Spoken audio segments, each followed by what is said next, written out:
നമസ്കാരം സുഹൃത്തുക്കൾ. അമേരിക്കൻ ഭരണഘടന ആർട്ടിക്കിൾ 1 സെക്ഷൻ 9 പറയുന്നത് കോൺഗ്രസിന്റെ അനുമതിയില്ലാതെ ഒരു തുക പോലും, ഒരു ഡോളർ പോലും ചെലവഴിക്കാൻ സാധിക്കുകയില്ല. ഈ കോൺഗ്രസ് എന്ന് പറയുമ്പോൾ രാഹുൽ ഗാന്ധിയുടെ കോൺഗ്രസ് അല്ല, അമേരിക്കയുടെ നിയമനിർമ്മാണ സഭ.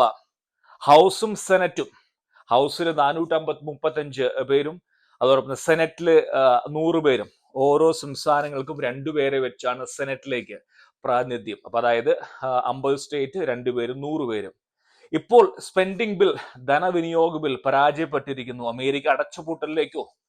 അമേരിക്കയിൽ എന്ത് സംഭവിക്കുന്നു നമുക്ക് അറിയേണ്ടിയിരിക്കുന്നു. നമ്മൾ പറയാൻ പോകുന്ന കാര്യങ്ങൾ എന്ന് പറയുന്നത് എന്താണ് ഇതിലേക്ക് നയിച്ച സംഭവം, മുമ്പും ഉണ്ടായിട്ടുണ്ടോ?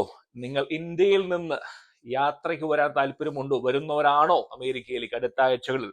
നിങ്ങൾ ശ്രദ്ധിക്കേണ്ട കാര്യങ്ങൾ എന്തൊക്കെയാണ്? അമേരിക്കയിലുള്ളവർ എന്തൊക്കെ ശ്രദ്ധിക്കേണ്ട കാര്യങ്ങൾ എന്തൊക്കെയാണ്? എന്തുകൊണ്ട് പരാജയപ്പെട്ടു? എല്ലാവരും ധാരണ എന്ന് പറയുന്നത് സെനറ്റിലും ഹൗസിലും റിപ്പബ്ലിക്കൻസിന് ഭൂരിപക്ഷമാണ്, ട്രംപിന്റെ പാർട്ടിക്ക്. എന്നിട്ടും എന്തുകൊണ്ട് ധനവിനിയോഗ ബില്ല് സെനറ്റിലാണ് പാസ്സാകാതെ പോയിരിക്കുന്നത്, ഫെയിൽ ആയി പോയിരിക്കുന്നത്? എന്തുകൊണ്ട്? അതും ഞാൻ പറയട്ടെ. സെനറ്റിന്റെ ഇപ്പോഴത്തെ ഒരു അവസ്ഥ എന്ന് പറയുന്നത് 53-47ആണ്. 53 പേര് ട്രംപിന്റെ പാർട്ടിക്കാരും 47 പേര് ഡെമോക്രാറ്റ് ഒബാമയുടെ പാർട്ടിക്കാരും. ഈ പാസ് ധനവിനിയോഗ ബില്ല്, ഈ ബില്ല് എന്തിനാണ്? ഈ ബില്ല് എന്ന് പറയുന്നത് വളരെ സിമ്പിൾ. നിയമപ്രകാരം അനുവദിച്ച പദ്ധതിക്കല്ലാതെ ഒരു തുക പോലും ഓരോ വർഷം ചെലവഴിക്കാൻ സാധിക്കില്ല. അമേരിക്കൻ സർക്കാരിന്റെ സ്പെൻഡിങ് സൈക്കിൾ എന്ന് പറഞ്ഞാൽ ഒക്ടോബർ 1 മുതൽ സെപ്റ്റംബർ 30 വരെയാണ്. എല്ലാ വർഷവും ഈ വോട്ടെടുപ്പ് നടക്കും. എല്ലാ വർഷവും സെപ്റ്റംബർ മാസത്തോടെ ലോബിങ് ആരംഭിക്കും, വോട്ടെടുപ്പ് നടക്കും. അങ്ങനെ എനിക്ക് ഭൂരിപക്ഷമുണ്ട്, ട്രംപിന്റെ പാർട്ടിക്ക് 53 പേര് ഉണ്ട് എന്ന് കരുതി ഒരു കാരണവശാലും ഈ ബില്ല് പാസ്സാവില്ല. ഈ ബില്ല് പാസ്സാവണമെങ്കിൽ മിനിമം 60 സെനറ്റുമാരുടെ വോട്ട് വേണം. അതായത് 8 പേരെ വോട്ട് മറുപക്ഷത്തുനിന്ന് വേണം.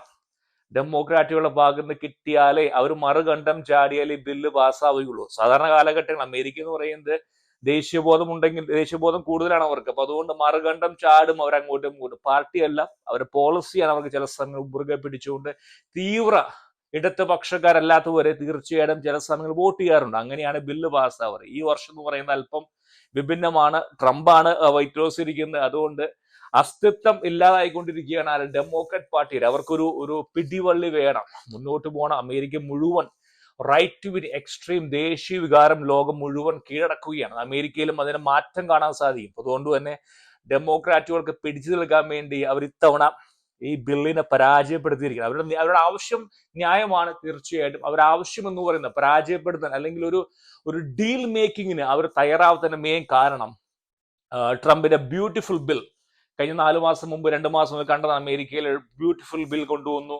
ട്രംപും മസ്കും അത് അടിച്ചു പിരിഞ്ഞൊരു സംഭവം ഉണ്ട്. അതിൽ മെഡിക്കെയർ എന്ന് പറയുന്ന പരിപാടി, അതായത് സാമ്പത്തിക ശേഷി കുറഞ്ഞ ആളുകൾക്ക് അനുവദിക്കുന്ന ഇൻഷുറൻസ് തുക, അവരുടെ ആരോഗ്യ ഇൻഷുറൻസിന്റെ തുക വെട്ടിക്കുറയ്ക്കലും അതിനുള്ള ഫണ്ടിങ്, എല്ലാം കേന്ദ്ര സർക്കാരിന്റെ ഫണ്ടിങ് അവർ വെട്ടിക്കുറച്ചു. അത് പുനഃസ്ഥാപിക്കണം എന്നുള്ളതാണ് ആരുടെ ആവശ്യം? ഡെമോക്രാറ്റ് ആവശ്യം. ഡെമോക്രാറ്റ് പറയുന്നില്ല, റിപ്പബ്ലിക്കൻസ് പറയുന്നത് അത് ഇലീഗൽ ആയിട്ടുള്ള, അമേരിക്കയിൽ രേഖയില്ലാതെ താമസിക്കുന്ന അമേരിക്ക ആളുകൾക്ക് വേണ്ടിയുള്ളതാണ് ആ ഒരു മെഡിക്കെയർ, അല്ലെങ്കിൽ ആ ഒരു പദ്ധതി. അതിനെ ഇല്ലാതാക്കണം, ഞങ്ങൾ വേറെ കൊണ്ടുവരും എന്ന് പറഞ്ഞുകൊണ്ട് അവരും. ഇപ്പൊ ബേസിക്കൽ എന്ന് പറയുന്നത് ഒരു സ്റ്റാൻഡ് ഓഫ് ആണ് കാണാൻ സാധിക്കുന്നത്. അമേരിക്കയിലെ പ്രതിപക്ഷവും ഭരണപക്ഷവും നമ്മൾ സ്റ്റാൻഡ് ഓഫ്. 8 വോട്ട് കിട്ടിയാലേ പാസ്സാവുകയുള്ളൂ.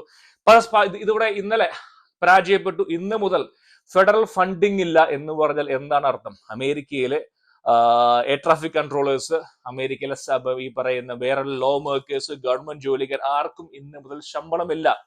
അതും ദേ വിൽ ബി വർക്കിംഗ്. ഇന്ന് മുതൽ, ഈ 1-ാം തീയതി മുതൽ ജോലി എടുക്കാൻ വരുന്ന കേന്ദ്ര സർക്കാർ ജീവനക്കാർക്ക് ശമ്പളമില്ല. They will be working no pay no job എന്നൊരു അവസ്ഥയിലാണ് പോയിക്കൊണ്ടിരിക്കുന്നത്. എന്നും കരുതി അത്യാവശ്യം, അതായത് എമർജൻസി സർവീസുകൾക്ക് തീർച്ചയായിട്ടും പണം അനുവദിക്കും. അതായത് മെഡിക്കൽ സർവീസുകൾ, അതോടൊപ്പം തന്നെ എയർപോർട്ടിലെ air traffic controllers, law and enforcement, ഇവർക്കൊക്കെ പണം കിട്ടുന്നതായിരിക്കും. പക്ഷേ സാധാരണ ജോലിക്കാർ, അതായത് ഓഫീസ് ജോലികൾ, നോൺ എമർജൻസി സർവീസുകളെ ബാധിക്കും.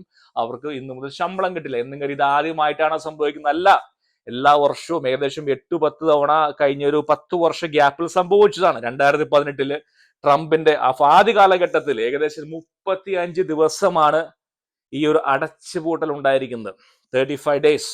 ഇതിനു മുമ്പും ബിൽ ക്ലിന്റൺ എന്ന് പറയുന്ന അമേരിക്കയിലെ ഏറ്റവും മഹത്വമായ ഒരു പ്രധാനമന്ത്രിയായിരുന്നു, പ്രസിഡന്റ് ആയിരുന്നു. അദ്ദേഹത്തിന്റെ കാലഘട്ടം എന്ന് പറയുന്നത് അവിസ്മരണീയ കാലഘട്ടമായിരുന്നു. America was surplus. നമുക്ക് എല്ലാവർക്കും അറിയാൻ സാധിക്കും. $36 ട്രില്യൺ അമേരിക്കയുടെ കടം, പൊതുകടം, ഈ ട്രംപ് ഈ പറയുന്ന നമ്മുടെ ക്ലിന്റന്റെ കാലഘട്ടത്തിൽ അമേരിക്ക സർപ്ലസ് ആയിരുന്നു, അമേരിക്കയുടെ വരവ് കൂടുതലായിരുന്നു ചെലവിനെക്കാട്ടും. അപ്പോൾ അതിനുശേഷമാണ് ഈ 98-2000 കാലഘട്ടത്തിന് ശേഷമാണ് അമേരിക്ക താഴേക്ക് വരാൻ തുടങ്ങിയത്, ഈ ഗൾഫ് യുദ്ധം അതിനെ സംബന്ധിച്ചുള്ള യുദ്ധം കാലഘട്ടങ്ങളൊക്കെ. സോ ആ കാലഘട്ടത്തിൽ പോലും, ക്ലിന്റന്റെ കാലഘട്ടത്തിൽ പോലും 2 തവണ അടച്ചുപെടലുണ്ടായിരുന്നു. ഇതൊരു പണമില്ലായ്മയല്ല പ്രശ്നം, പണമില്ലായ്മയല്ല, ഇതൊരു പോളിസി. അതായത് 2 കൂട്ടരും അവരുടെ പോളിസികൾ ഉറച്ചു നിൽക്കുകയാണ് ഇതിന്റെ അവസരത്തിൽ. അപ്പോൾ തീർച്ചയായിട്ടും അടച്ചുപൂട്ടൽ പ്രതീക്ഷിക്കാം.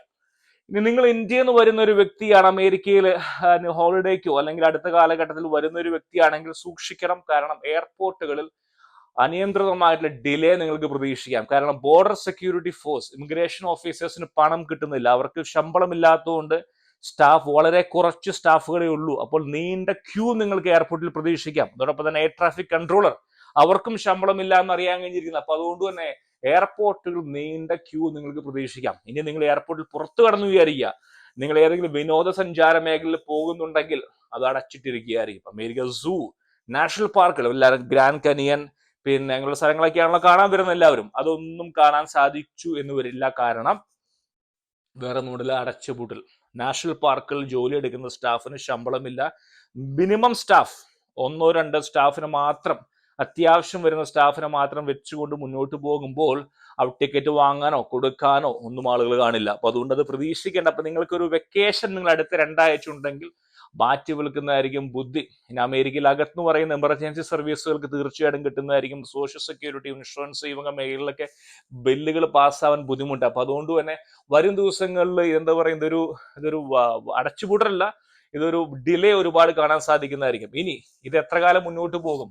ഇത് മുമ്പും വന്ന് 2-3 ദിവസം 4 ദിവസങ്ങൾക്കുള്ള ഒരു കോംപ്രമൈസ് ഡീൽ മേക്കിംഗ്, അതായത് 2 പാർട്ടികളിലെയും മുതിർന്ന നേതാക്കന്മാർ മുന്നോട്ട് വന്ന ഒരു ഫോർമുല എത്തുന്നതായിരിക്കും. ഒരുപക്ഷെ 2-3 ദിവസം കാണാൻ സാധിക്കും. ഇത് വലിയ കഥയുള്ള കാര്യമൊന്നുമല്ല. ട്രംപ് ഇതിന്റെ പ്രശ്നം എന്ന് പറഞ്ഞാൽ ട്രംപ് അടുക്കുന്നില്ല. ട്രംപ് ഡെമോക്രാറ്റ് പാർട്ടിയുടെ ഒരു തരത്തിലുമുള്ള ഈ ഒരു ചരടുവലിയിൽ അടുക്കുന്നില്ല. ട്രംപ് പറയുന്ന പൊക്കോട്ടെ, പോയി പണി നോക്കാനാണ് പറയുന്നത്. അതാണ് ഈ ഒരു സ്റ്റാൻഡ് ഓഫിന് മെയിൻ കാരണം എന്ന് പറയുന്നത്. അപ്പോൾ ഇത് അടച്ചുപൂട്ടലോ അമേരിക്ക സ്തംഭിച്ചോ ഒന്നുമല്ല, അമേരിക്കയിൽ ആവശ്യമായ സർവീസുകൾ മാത്രമേ ഉള്ളൂ. ഈ ജോലി എടുക്കുന്ന ഈ പറയുന്ന ഗവൺമെന്റ് സർവീസുള്ളവർക്ക് തീർച്ചയായിട്ടും ശമ്പളം കിട്ടുന്നതായിരിക്കും കുറെ കഴിയുമ്പോഴും. ഇതൊക്കെ വേണ്ടതാണ്. കാരണം എല്ലാ സർക്കാരുകളും പണം ചെലവാക്കുന്നെങ്കിൽ പെർമിഷൻ വാങ്ങണം. നമ്മുടെ നാട്ടിൽ എന്ന് പറയുന്നത് അങ്ങനെയല്ലോ, ഒരാളെങ്കിലും എടുത്തു കൊടുക്കുന്നു അല്ലെങ്കിൽ അവർക്ക് കൊടുക്കുന്നു, ആര് ചോദിക്കാൻ, എവിടെ ചോദിക്കാൻ. നോ അക്കൗണ്ടബിലിറ്റി ഇല്ല. That is A problem. Accountability വേണം. പണമില്ലായ്മയല്ല, 1 രൂപ പോലും സ്പെൻഡ് ചെയ്യുന്നെങ്കിൽ പെർമിഷൻ വാങ്ങണം പ്രതിപക്ഷത്തിന്റെ. എന്തിന് ചെലവാക്കുന്നു എന്ന് പ്രതിപക്ഷത്തെ അറിയിക്കണം, അവരുടെ അനുമതി കിട്ടണം. എന്നാൽ മാത്രമേ സർക്കാരുകൾ മുന്നോട്ട് പോകുള്ളൂ. This is A very good thing. ഒരുപക്ഷെ വരും ദിവസങ്ങളിൽ ഒരു കോംപ്രമൈസ് ഡീൽ, തീർച്ചയായിട്ടും ഒരുപാട് ദിവസം മുന്നോട്ടൊന്നും പോവില്ല, 2-3 ദിവസം മാക്സിമം, അതിനുള്ളിൽ തന്നെ ഒരു ഡീൽ നമുക്ക് കാണാൻ സാധിക്കും. തിരിച്ചു വരുന്നതായിരിക്കും. എന്നെങ്കിലും ഇവിടെ എല്ലാം പൊട്ടിപ്പാളീസായോ അല്ലെങ്കിൽ സ്തംഭിച്ചോ ഒന്നുമല്ല.